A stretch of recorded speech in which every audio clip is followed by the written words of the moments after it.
You can't be living off your child's SSI check. He's 20. He needs that money for himself. It's not for you. Do you understand? You're living off your 20-year-old son's disability check. This is the time for you to be honest with me so you won't come back here. You know why you're here? Yes. So what are you not doing? All right, and this is a probation case? Okay. Yes. I'll give you one. Right from the start, the judge isn't holding back. This isn't just about money, it's about responsibility. And trust me, when a judge starts with financial accountability, things can escalate fast. So what are you not doing? All right. So here's the issue we're having. The issue we're having is that you have a balance.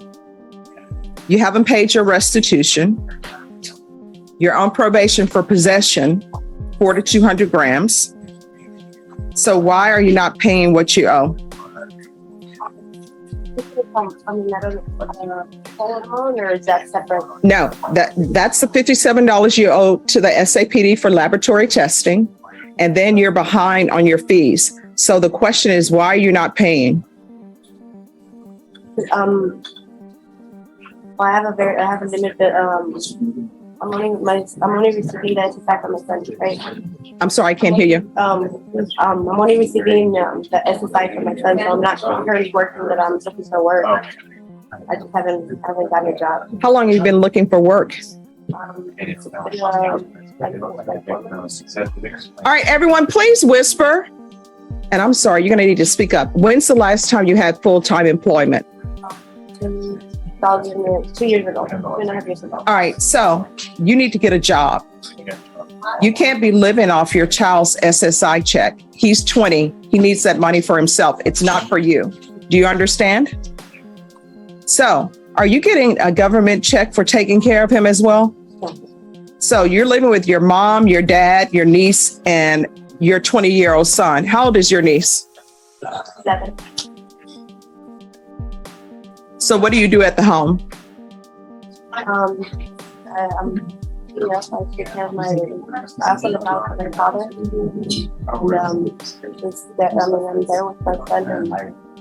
there with my son and they're out, we walk and we do together, but the streets come over. All right, so here's the thing. You're getting employment. You can't continue. How old are you? On a bond on this case, but All right. jail on this. You cannot So I don't know if continue. they brought him All on. right, I just think 1 they second. did. Everyone, I am trying to keep this area as least congested as possible. Defense attorneys, grab your file from the box, give it to the prosecutor and have a seat. They will take you in the order in which you appear. I guarantee you just standing around hovering over them is not going to help things move quicker. It will be great for them if you do it orderly. Just give them your file, have a seat, they'll take care of you. You need to get employment. You can't continue to live off your son's disability, live off your mom, live off your dad. You understand?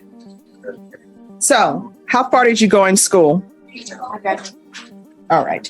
Did you go to college or go to a trade school? Yes. So what did you go to a trade school for? All right. So what are you doing with that? No, I didn't keep up with renewing my credit, so I left my license. All right. And I can tell you with this type of case, they're not going to give you your license back. So what are you planning on doing with the rest of your life?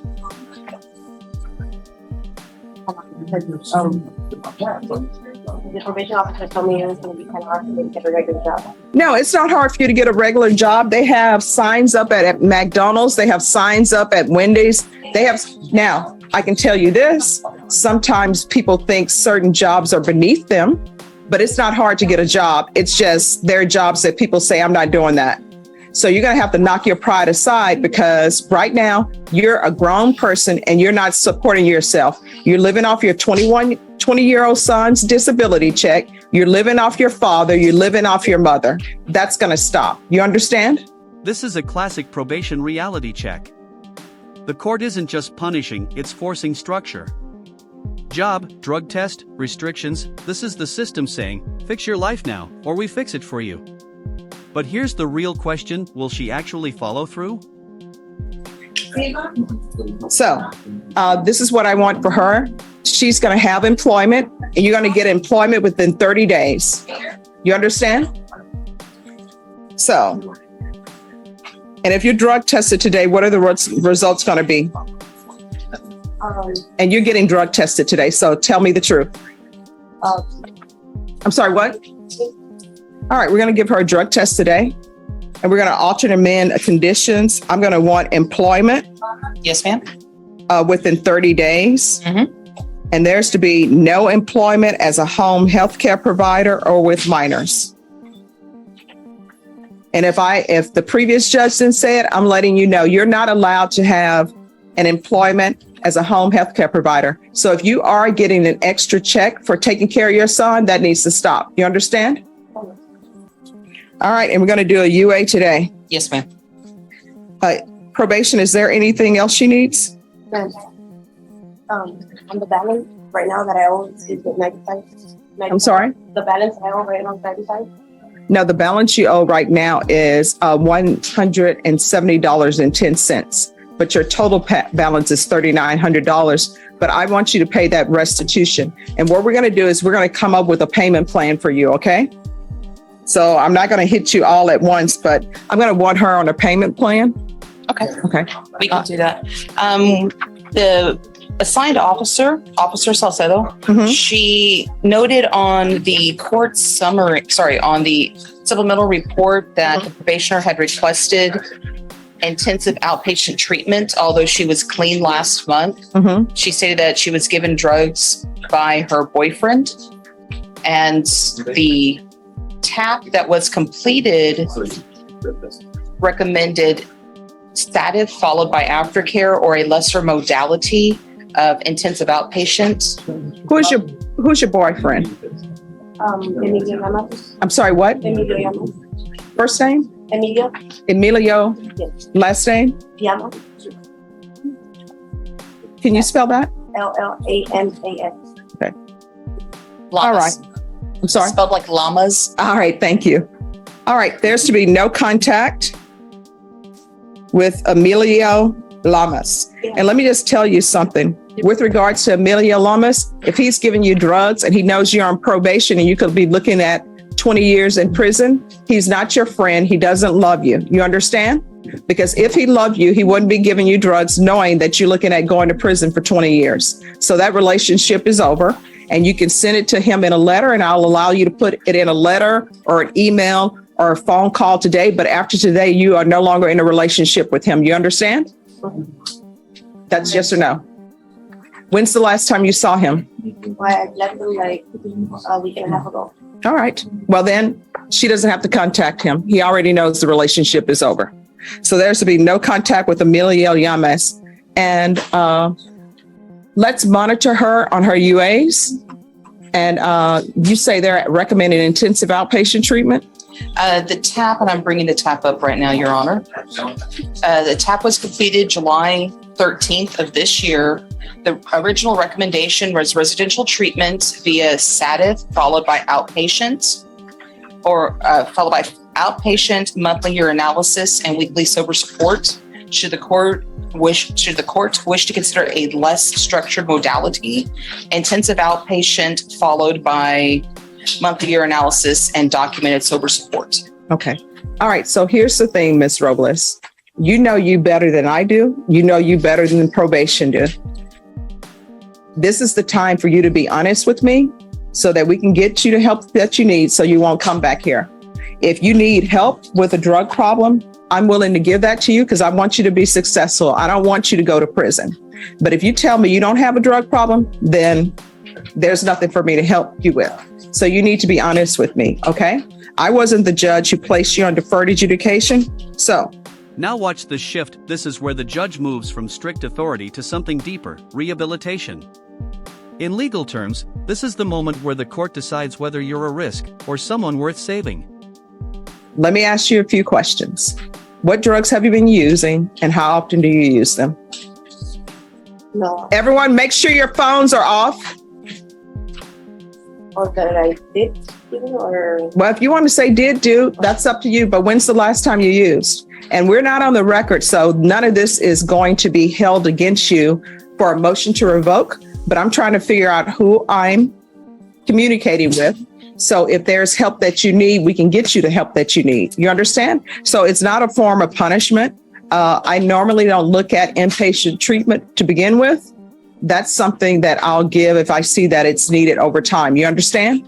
So, but I do need you to be honest with me and honest with probation about your drug use so we can get you the help that you need.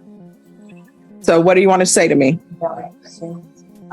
And I know this is probably the first time you're meeting me or the second time you're meeting me, but I believe you can ask any attorney here that when I say that I'm doing this to try to see what help you need, that's the reason why I'm doing it. But if you're going to tell me I don't need any help, you're not going to get any help. And what's going to end up happening when you test positive, a motion to revoke is going to be filed.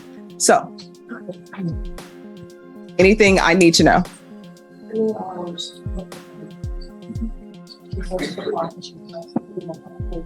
I'm sorry? I would like to know.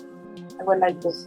Okay, so what are you using? That's what I need to know so I can figure out whether to give you intensive outpatient treatment or just sober meetings or something of that nature. So what do you need help with? No, I'm not in it. I mean, I have since the last, I think a month and a half ago when I did. And what did you use? Okay. So we're going to do intensive outpatient treatment. We're going to start you with intensive outpatient treatment. And if you see that that's not working for you and you need more help, you need to let probation know. You understand?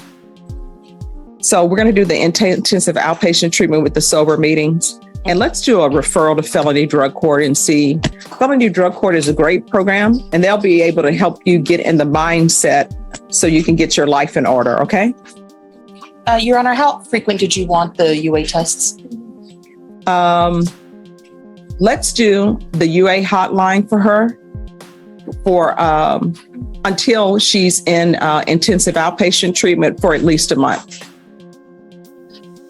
And the frequency for the 12-step? She needs to do at least one a week. One a week. Now, here's the thing about the 12-step program. If you only need it one time a week, great. But if you need it more than one time a week, that's not going to stop you from completing your probation. Because the thing about sobriety, you need to know what you need to do in order to remain clean and sober. And for some people, it's going to a meeting every day. And they have meetings throughout the city, and they have them at all times of the day. So if you ever feel like you're going to use, go to a meeting. All right. Is there anything else you need? All right. You can do this. Otherwise. No jail time for now. But make no mistake, this is a tightrope. One wrong step, missed payment, failed drug test, bad company, and it's straight back to court, possibly prison. So what do you think? Second chance or delayed consequence? I wouldn't have accepted your plea bargain agreement. So it's doable. But from here on out, the people you're around, you need to be careful. And if anybody is trying to interfere with your sobriety or make you do something that could potentially send you to prison, they are not your friend and they do not love you. You understand? All right. Good luck to you.